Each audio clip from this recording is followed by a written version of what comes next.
En este video vamos a analizar de forma muy breve la forma diferencial de la ley de Ampère. La ley de Ampère matemáticamente está dada como el rotacional del campo magnético es igual a μ0 por J, vamos a explicar más adelante qué es J, más epsilon 0 diferencial con respecto al tiempo del campo eléctrico.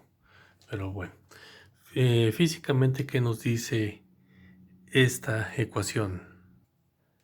Esta ecuación nos dice que un campo magnético circulante se produce por una corriente eléctrica dada por la expresión μ0 por J y por un campo eléctrico variante en el tiempo dado por μ0, epsilon 0, la razón de cambio con respecto al tiempo de nuestro campo eléctrico.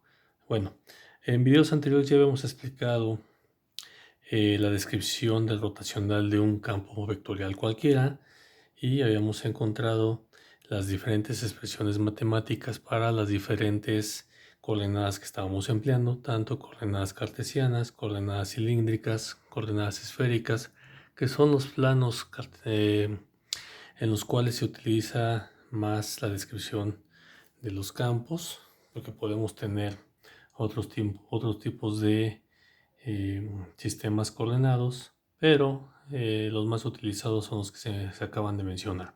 Entonces acuérdense que esto nos está representando lo que es un campo circulatorio. ¿Qué tanto está rotando ese campo en cierto punto?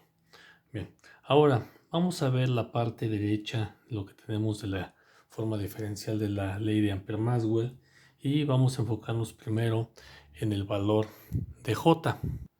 ¿Quién es ese valor J?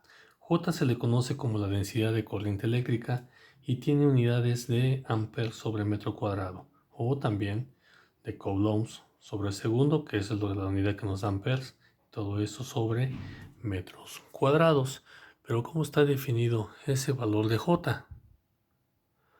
Vamos a suponer que tenemos un alambre con una sección transversal circular. Entonces yo estoy aquí suponiendo una superficie imaginaria que la voy a llamar S, ¿sí? Mi bucle amperiano, como lo venimos manejando para la forma integral, y tengo ciertas cargas en movimiento.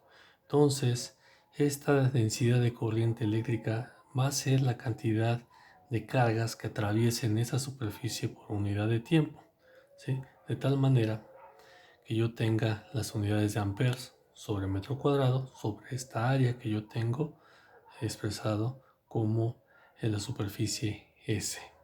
Entonces yo voy a tener diferentes casos para la densidad de corriente, y si recordamos en la ley de Ampère-Maxwell en forma integral, el primer término que yo tenía era mi corriente encerrada. Entonces, ¿cómo se relaciona esta densidad de corriente con la corriente encerrada o la corriente que a mí me interesa? Pues lo vamos a definir dependiendo el comportamiento de estas cargas. Para el primer caso, si yo tengo una densidad de corriente que es uniforme sobre la superficie S que yo estoy analizando y perpendicular en todo momento, es decir, que todas estas cargas se están moviendo en esta dirección perpendicular con la superficie en todo momento, entonces yo voy a poder representar mi corriente a través de esta expresión, y la corriente que a mí me interesa, o la corriente encerrada, va a ser igual a la magnitud de la densidad de corriente multiplicada por la superficie, ¿sí? En este caso este signo me está representando una multiplicación común y corriente, es decir, no es un producto cruz, y podemos simplificarlo como con el enunciado que la magnitud de la densidad de corriente por el área S que estamos analizando. Ese sería el primero de los casos cuando yo tengo una densidad de corriente uniforme y que toda esa densidad de corriente uniforme es perfectamente perpendicular con respecto a la superficie S que yo estoy analizando. Para el segundo caso, podemos suponer que la distribución de corriente J es uniforme también sobre la superficie S del análisis, pero no necesariamente totalmente perpendicular. Existe cierto ángulo. Entonces, se debe determinar qué parte de la componente de esa densidad de corriente es perpendicular a esta superficie, ¿sí? Entonces, de esa manera yo voy a tener que la corriente encerrada va a ser igual a mi vector J, mi vector de densidad de corriente, producto punto por N. Entonces, aquí yo puedo suponer que J, multiplicado por el área de la superficie que yo estoy manejando, entonces aquí puedo decir que si yo tengo una J uniforme y con cierto ángulo sobre S, acuérdense que mi producto punto no es otra cosa más que la representación matemática de el valor absoluto de este vector por el valor absoluto de este vector por el coseno del ángulo que están formando ambos vectores. Como tercer caso, podemos tener que si la densidad de corriente no es uniforme, pero además tampoco es perpendicular con respecto a la superficie que yo estoy analizando, entonces tenemos que la corriente encerrada sobre esa bucle amperiano es igual a la integral de superficie de mi vector J punto n diferencial de área. Entonces podemos leerlo como una densidad de corriente no uniforme y con un ángulo variable con respecto a la superficie que yo estoy analizando. Ahora bien, ¿quién es esto? Al igual que en el caso anterior, habíamos visto que la variación con respecto al tiempo del campo eléctrico simplemente es un flujo eléctrico multiplicado por μ0 y ε0 nos daba una corriente de desplazamiento. Sin embargo, ¿podemos decir que esta corriente de desplazamiento representa realmente una corriente? Bueno, ciertamente en el sentido convencional de la palabra, no, debido a que esta corriente de desplazamiento no tiene electrones en movimiento, no tiene cargas en movimiento, más que electrones no tiene cargas en movimiento. Pero bueno, realmente esto es fácil o relativamente sencillo de entender debido a que esta expresión matemática multiplicado por epsilon 0, esto acuérdense que es un flujo eléctrico, multiplicado por epsilon 0 nos va a dar unidades de ampere sobre metro cuadrado. Entonces, estas unidades son exactamente igual a las unidades que tiene J, por lo cual podemos asegurar que este corriente de desplazamiento, aunque no existan cargas en movimiento, va a generar un campo magnético.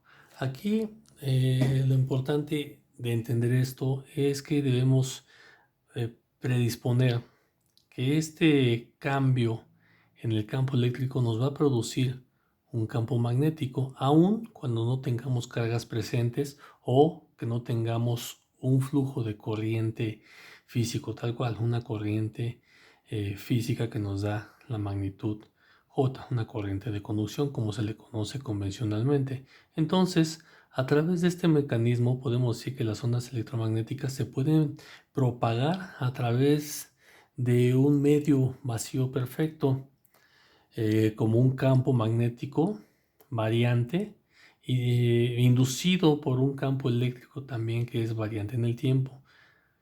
Y pues también podemos decir que un campo eléctrico variante induce un campo magnético.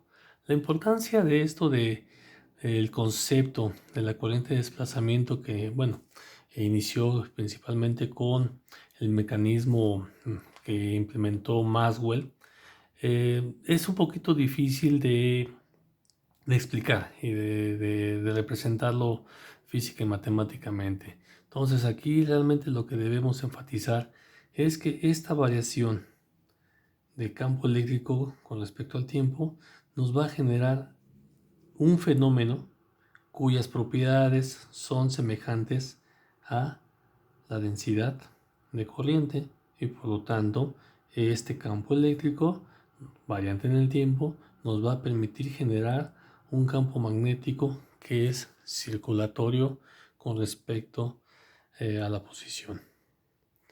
Entonces, al igual que observamos en la ley de Faraday, aquí también tenemos una relación de campo magnético y campo eléctrico. Estas dos leyes, tanto la ley de Faraday como la ley de Ampère-Maxwell, donde ya tenemos una relación que nos permite ver cómo un campo magnético puede generar un campo eléctrico y a su vez un campo eléctrico puede generar un campo magnético, ambos rotatorios. Podemos utilizar esas dos ecuaciones, como lo vamos a ver más adelante, para determinar cómo se comporta una onda electromagnética en un medio dado.